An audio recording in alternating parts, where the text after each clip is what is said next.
Hi, I'm George Hussey, and this is My Place, Automobile Atlanta. Today we're going to review what looks like a run-of-the-mill, sort of beat-up 74, 75, 76 style 911, but it's not. It's a 912E, a 76 model. They only made 1 year only when they were trying to get rid of 914 engines, which expired in 76, looking forward to the water-cooled 924. So 1 year only, 1976 912E. Really a pretty terrific car. Too bad they couldn't continue it, because with the 914 engine in it, it made the car very, very light. And they stripped it down to equipment. No heavy gauges, no heavy sway bars, no heavy brakes. So pretty light and very quiet because of the 914 engine. And it drove like a dream. The problem was that it was 1 year only, and they had to modify things that you would think would be commonplace to make the engine work. One of the biggest things is the 915 transmission. Yes, it's got a 915, but the main shaft is a 914 smaller one to fit into the 914 smaller clutch. Try to find parts to that. Designated a 923 transmission. Impossible. Even the accelerator cable, no longer available, 1 year only, impossible. So things like that make this car a real terror to have to repair, because you just can't get the parts. Go to a bicycle shop and have an accelerator cable made. Forget the transmission if something happens to it, the main shaft.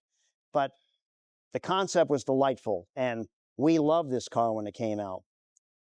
This one came to us not running and in a million pieces, so we had to put it back together. Knowing 914s as well as we do, we certainly could get the engine running, but we had to fight things like the butched up wiring harness, the exhaust system in pieces that we had to weld together. You can't get the exhaust system either.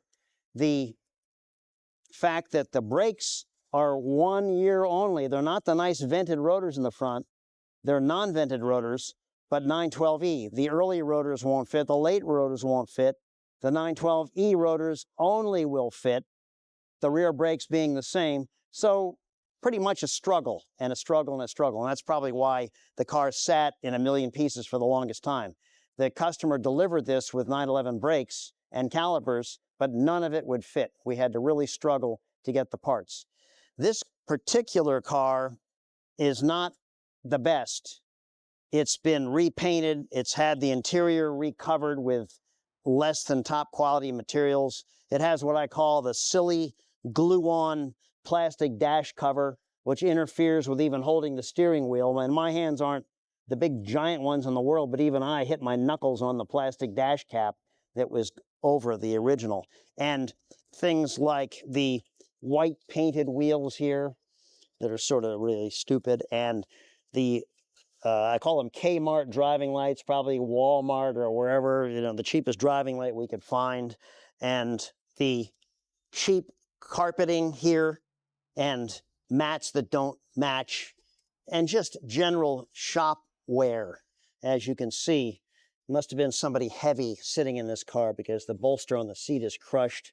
The seat belt is not retracting correctly. This all can be fixed, but it takes time and a good guy that knows what they're doing. So before you know it, you're into the car for some pretty heavy money. But I was very, very surprised when we finished with this car, because as beat as it is, in our opinion, even the glove box lid needed to be glued back together. The car drives great, just like a 912E is supposed to drive. So let's go around and look at this engine. Again, looks like the run-of-the-mill 74 through 77 911. You can tell because it doesn't have flares in the rear. The SC's flared a little bit so they could wear a wider tire. So when you see the late, this is called the G-body. When you see the late style bumpers and no flare, you know it's a 74 through 77 right away. But then we look and we see, wow, 912E. The E means injection. The old 912 was 65 through 69, and it was Solex carbureted. Completely different engine. This one uses the 914 75, 76 2-liter engine. But they put AFC L-Jetronic fuel injection on it. And somehow, even with pollution control, they were able to get over 100 horsepower out of this engine, more than a 914, which by 76 was down to 85.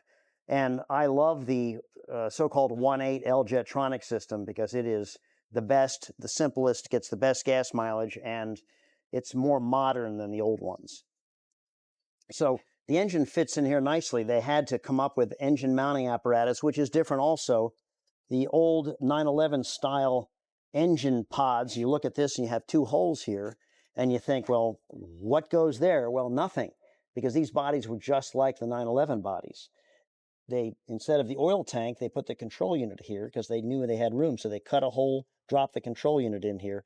All sort of last minute stuff to plumb this engine into here. They put an early 914 heater blower motor on the shelf rather than on top of the engine. So they went backwards with the heater blower motor. And don't get me wrong, we could have done a lot more work on this car, but we're going to let the home hobbyist continue this himself. For example, this aluminum type insulator there, that's not the factory one at all. It obviously needs some touch up in here and the like. The rain tray is missing. You can see it got a little rain in the engine. But in general, again, nothing is made for this car, but in general, when it was new, it was a pretty nice driving car. But we see it now. You see the rear rubber is missing. The tag lights are missing. Many, many things. The bumper is split right there. So you could end up spending another $20,000 on this car and still not have anything really, really nice. That's par for the course with these older Porsches. But again, 76 only, 912E, really a great idea and a great car.